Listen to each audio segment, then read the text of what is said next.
Hello and welcome to the Gastric Health Show. My name is Dawn Boxall and I am your host.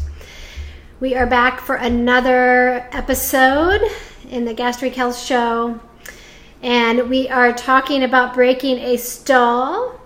But first and foremost, these podcasts are not intended for medical advice. They are for educational purposes only.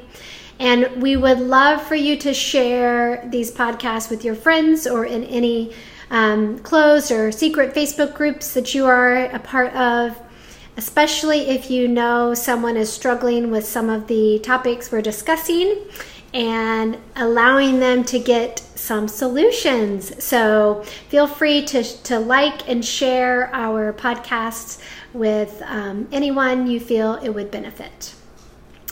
And we finished our spring 30-day class not long ago, and we're gearing up for our next 30-day class of the fall. But first, I'm excited to share that on September 17th will be the date that we start our free 10-day Back on Track challenge. And we are excited to share that with all of you.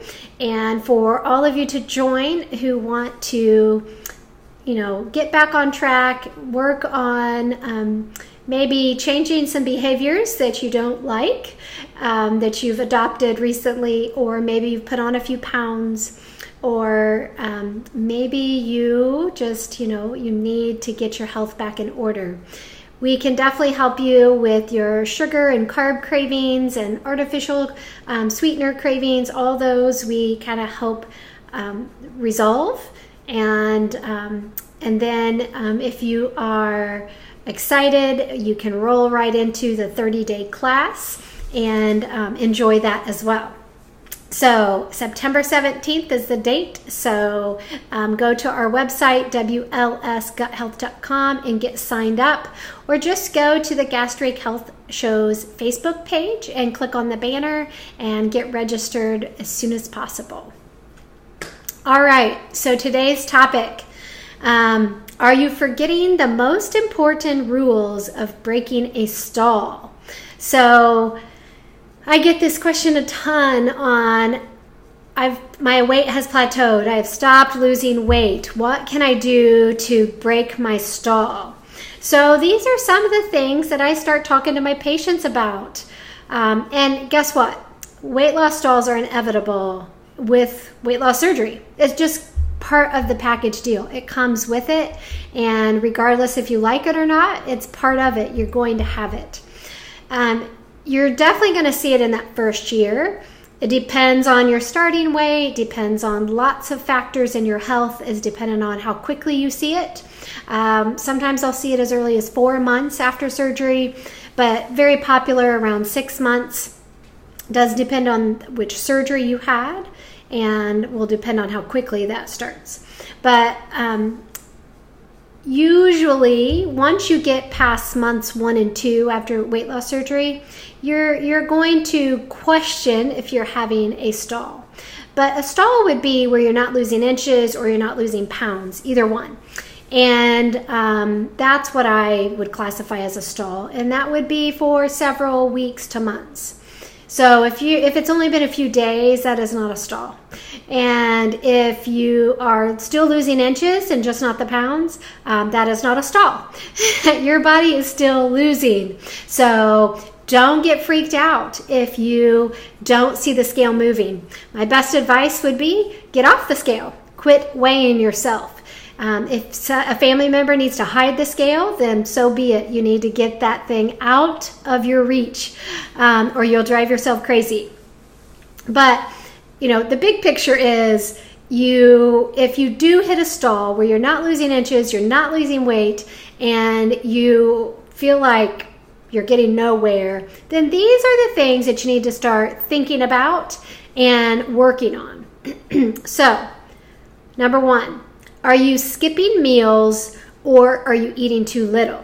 So the whole mindset of just, eat less calories and exercise more is really kind of a broken system. And it is not very perfect. I'll put it that way. Not very perfect way to rely on success. And many of you have already experienced that with, years of dieting. So don't get confused with thinking that if I restrict more or I eat less, that I'm going to lose my weight. I'm going to lose more weight. So I'm going to skip a meal, or I'm going to quit eating until dinner time to get the weight off. And that is the opposite of what you want to happen. So you really have to fuel your body, but you need to do it with the right foods. And so that's where you have to really pay attention to what you're putting in your mouth. So make sure you do a food log or something to help you identify how much am I really eating? Because sometimes people are just restricting too much, and your belly is full. You have a tiny belly, so it can get full really quickly, but that doesn't mean that you're eating enough. So you do have to fuel your body, especially for workouts and a high active lifestyle. You need to make sure you're eating enough. And number 2, are you focused on calories and not nutrients? So I already kind of started this topic rolling, but your body cares about the quality of the food that you're eating. It needs to be very nourishing or high in nutrition for it to have benefit to your body. So you can't just say, okay, just stay within 1,200 calories, because you can totally eat 1,200 calories of junk and not lose any weight. So you have to learn to fuel your body with whole real foods. So make sure you're eating good quality meats, you're eating lots of fruits and vegetables, and you're making sure to eat healthy fats at all your meals. So if you focus on calories, sometimes that healthy fat piece gets left out. Here's a great example. Last week I had a patient, and they had weight loss surgery. They had maintained their weight, but had put on, I think it was maybe, 15 or 20 pounds or something. And so they were working to get it off, and they started going to Weight Watchers to do that. So she was coming in because she was having low blood sugars, and frequently, and the lowest, her lowest blood glucose was a 40. So she was really having issues with her blood glucose. And so it became kind of a deep discussion, because she was like, I was kind of explaining, I wanted you to balance your blood sugars, and these are the things I want you to really focus to eat. Make sure you have plenty of proteins and plenty of healthy fats. And she was like, oh, no, I can't have fats. Or it was specifically nuts, because I said I want you to, have a handful of nuts if you're having some fruit. And she was like, no, Weight Watchers doesn't allow any nuts. And I'm like, well, I don't think that is correct, because they have changed kind of their program. But regardless, if you don't start having healthy fats, you're going to tank your blood sugar, because you can't just eat a bunch of carbs and not cover it with a protein or a fat. And she was very fat phobic. She was afraid to eat the fat, and because it was going to make her get out of her points. And so that whole mindset of the calories or the points or this number is my magic, you have to listen to your body. And it really came down to, I get it. Weight Watchers, they have some great aspects and some great, things to offer people. Accountability and a weekly connection. I love that. But for your health, I need you to eat some healthy fats at every meal. So you can't get so skewed in your mind with old dieting behaviors and routines that you did in the past, that you're not listening to what your body needs. So it's not just about focusing on the calories. You've got to focus on what your body requires. So keep that in mind.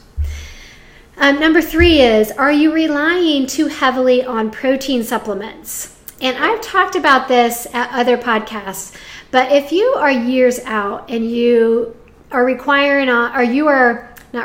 you are drinking and eating protein shakes, 2 and 3 of them, or bars every day, you are over supplementing. At that phase, more than one a day is not necessary. you should be able, once you're past a year, you should be able to eat enough protein at your meals that you need no more than one protein shake a day. So, or bar, whichever one. But regardless, if you're relying on those protein shakes and bars to be your meals or just between meal snacks, it's too much. You're just doing too much of them. So make sure that you are observing what you are doing on a regular basis. So do a food log, jot down, and you may not think you're drinking them that often, but then if you do a food log for at least a week, you're going to be able to see what's my typical, what am I doing on a regular basis. So pay attention to that and don't do excess. Number 4, let's see here. Are you taking all of your bariatric vitamins? So vitamin deficiencies can make a huge difference with weight loss. Our body fuels on these, and they are cofactors for hormones and for enzymes and for cells. They are needed in your body. And we've all kind of grown up with this thought process because we've grown up with the food manufacturers and the food industry, really just, telling us that they've got our meals in their hands and this is all you need. So we've kind of stripped away the whole piece of nutrition and really focused on calories. It's all about the number, and we lose the whole benefit of what food is supposed to do. Our body is not fueling off of chemicals. It is fueling off of the food that we put in our body. So if you're putting in a bunch of junk that's full of chemicals, your body's going to be confused and you're going to be tired. You're going to lose your hair. Your skin is going to be horrible. You're going to look like you're 60 when you're 30. All those things are going to just make a difference. That, the things that we care about, our weight, that I don't want to say that we care about, that is promoted as being important, which I'll be careful with this. I don't want to say it's not important because it encompasses your health, but the vanity piece of the world today, the vanity of we have to be a certain size, a certain shape, a certain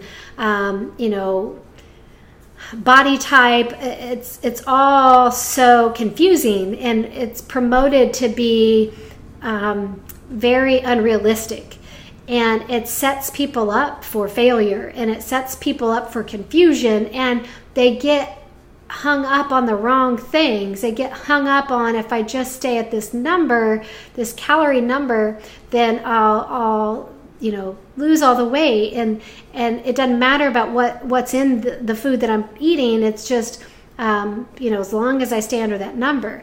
Well, that's really not true. I mean, our cells require this good nutrition to function and survive. So when you look at all these, your metabolism and your hormones and all the metabolic and processes and stuff that happen within our body all day, every day, it's really the food, the proteins, fats, and carbohydrates, and the vitamins and minerals, and the phytonutrients, and the microbiome that is driving how all that is expressed, and how all that is expressed in our genetic makeup and our DNA. So if you are not taking your vitamins and you are avoiding because you just don't like taking them, or I'm just not good at taking them. I get it. You have to get good at taking them, especially after weight loss surgery. There are no other options. You have anatomically changed your anatomy. It is never to be the same again, and you can never live without taking additional vitamin supplements. That's the end of story. That is when you have weight loss surgery, that is what you're choosing, that you are accepting the responsibility to take vitamins for the rest of your life, because we've messed with your anatomy. We have altered it forever. So it seems so, I guess, I don't want to say menial, but kind of. People think, oh, it's not that big of a deal. I eat well, so I don't need vitamins, but not true. Your body needs them. The surgery alters that forever. So if you're not taking all your vitamins, get back on all your vitamins, and you'll be surprised at just allowing your body to function like it's supposed to, that you can easily break that stall that you've been struggling with. Then number 5 is, are you eating low fat, reduced fat, or light foods? So we need healthy fats. Our hormones, that's what it takes to make hormones. That's what it takes to keep our gut moving. Fat is very important. So don't get confused at thinking that you have to avoid all fats or that it's supposed to be a low fat diet. It is not. I'm not saying you have to be ketogenic. I'm just saying that you have to have healthy fats. I am a pusher of healthy fats. I like you to have healthy fats at every meal. Everybody should be eating that throughout the day. So make it a priority to have those healthy fats at every meal. And the next one is number 6. Are you not digesting and absorbing foods well? So if you don't have the ability to digest and absorb nutrition, then guess what? It plays a role in your ability to lose weight. So if all those pieces are not working together and you're eating food and your body's not able to break it down into the particles that it's supposed to be so that your body can absorb the nutrition from it, guess what? Your body's not going to be capable of losing all the weight because it doesn't have all the raw material it needs to do the job. So, and it gets kind of confused. It feels like, oh, maybe I'm not going to have this, or I'm missing this ingredient. I'll call it ingredient. I'm missing this food. So it can't do all the steps in your metabolism because it's missing this nutrition piece. It's missing this vitamin or this mineral or this phytonutrient, or these gut bacteria are so out of balance. So all that is going to play a role in your ability to lose weight. So make sure that you are able, that you're not having a lot of belching and bloating and belly distension and gas and lots of symptoms showing that you're not digesting foods well. So if you're having those symptoms, then that might be evidence that you need some support, some digestive enzymes, or you might need some probiotics to help your body do the job. And that's because we have anatomically, we've changed your anatomy, and that is forever. So it may have messed with your digestion enough that now you need to support it with some digestive enzymes and some probiotics. So feel free to go to our website. We have that covered. We talk about the digestive enzymes and the probiotics on our website at wlsguthealth.com, and make sure that you check us out there and it go through all the information on probiotics and digestive enzymes and help you determine, do I really need that support or not? Because not everyone needs digestive enzymes. Everyone needs probiotics, but not everyone needs digestive enzymes. So you just don't take it because... but you need to evaluate and decide, hey, do I need to add in some digestive enzymes? Number 7, are you exercising enough? So 150 minutes a week where you get sweaty. So that, would be 30 minutes, 5 days a week, or you could break it down a little differently throughout if you wanted to go more days. Or less days, you could do more minutes. So regardless, 150 minutes a week of exercise where you're actually getting sweaty. You're getting that heart rate up and you are sweating. So not just you're walking outside and it's, a heat index of 110 and you're sweating. That is not the same. So make sure that you are really being true to yourself and you are exercising and getting that heart rate up and you are breaking a sweat. But that will make a difference if you are losing your weight or not, because your muscles require more fuel if you are working out. So you need to make sure that you are working on your muscles every week so that you are keeping those requirements up there. Plus, you can always think of it this way. Muscle, it weighs the same. Think of it as the pounds are the same, but the shape is differently. You can have, 5 pounds of fat that is the size of a basketball, but then if you do 5 pounds of muscle, you're going to be the size of an orange or a grapefruit. So it's just different shape and size. So is what's happening. So you need to make sure that you're exercising enough. And then number 8, are you exercising too much? And that is a thing. So you have to make sure that you are not over-exercising, because that can be just as detrimental as not exercising enough.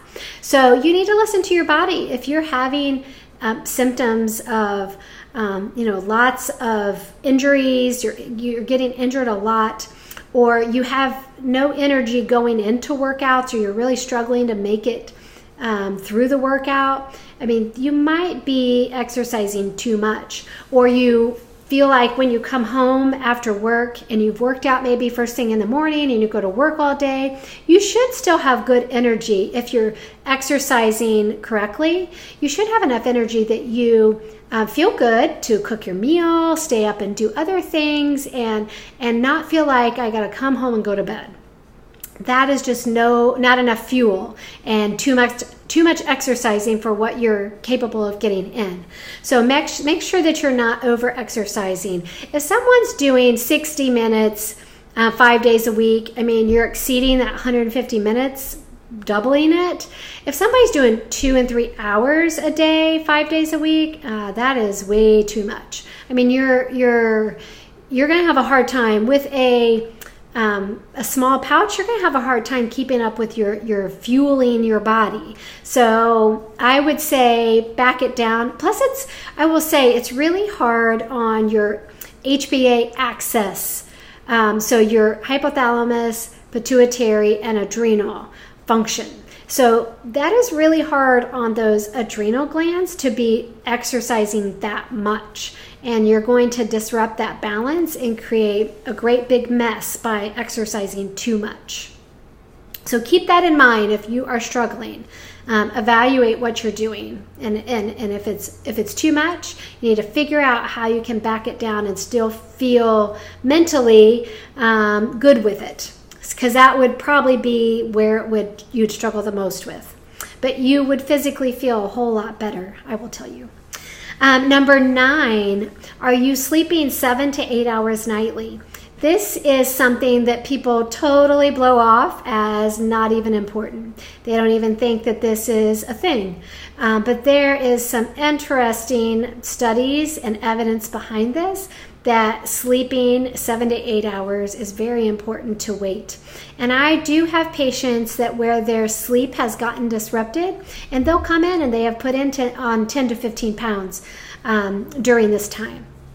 So it really messes things up with your whole sleep cycle and your hormones, that it can make you just put on pounds or not allow you to lose weight. So think of it like a stall or a plateau or weight loss resistance if you're not sleeping that 7 to 8 hours nightly. And then number 10, are you managing your stress well? If you are really struggling with life and your stress is through the roof and you feel upset frequently and you feel that things are always out of control and chaos, you just feel like you're living in chaos all the time, that may be part of it.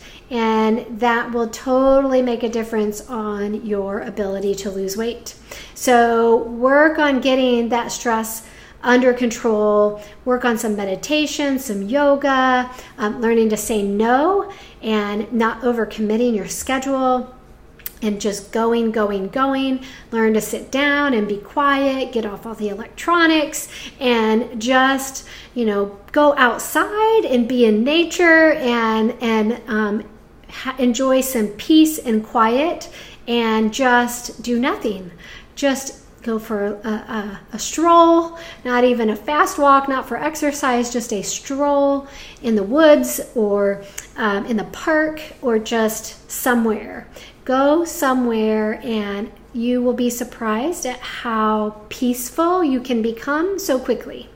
And it's important to pay attention and to build that in on a regular basis, because if not, you're going to get out of balance with your life, and that is contributing to your ability to lose weight, because your body works as a one complete system. And when you mess one area up so much, guess what? The other areas are impacted. So, of course, there are foods and supplements and things you can do to support all this. I'd encourage you to work with a healthcare professional that is educated in that, and what supplements to use if you're stressed, what supplements to use if you're not sleeping well, what supplements do you use, and how do you fuel your body with your exercise and replace what you're losing, and what foods do I eat that have healthy fats? All those things are important to learn. And if you need help, get help. Find someone that is in your area that can help you learn these things and apply them to your life, because it will make a difference long term with you being successful with weight loss surgery. So I hope this has helped, and I hope it's given you some new things to think about, some new things to strategize and plan out and start working on in your life. And if not, feel free to join us in our next 10-day Back on Track challenge. It is free, and it will begin on September 17th. We'd love to have you. We address a lot of these topics. We begin the topics in the 10-day, but we really go into these topics during our 30-day class, and that will be just a few weeks after the 10-day ends.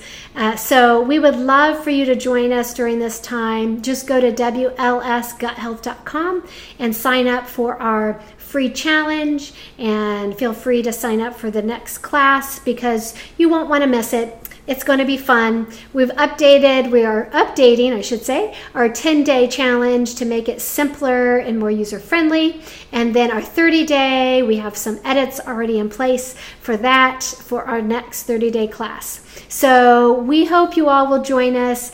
If you need the help, if you don't, awesome. Just keep rocking what you're doing, and share in our Facebook group, Gastric Health Club. Get in that group and share what you're doing that's keeping you from having a weight plateau or from stalling. We would love to hear what has worked for you, because you can serve other people by sharing your experiences, and that may help them. So we look forward to connecting with you in our Gastric Health Club, and we look forward to connecting with you on our website at the WLS Gut Health. So we will see you soon, and we'll talk to you next week. Bye-bye.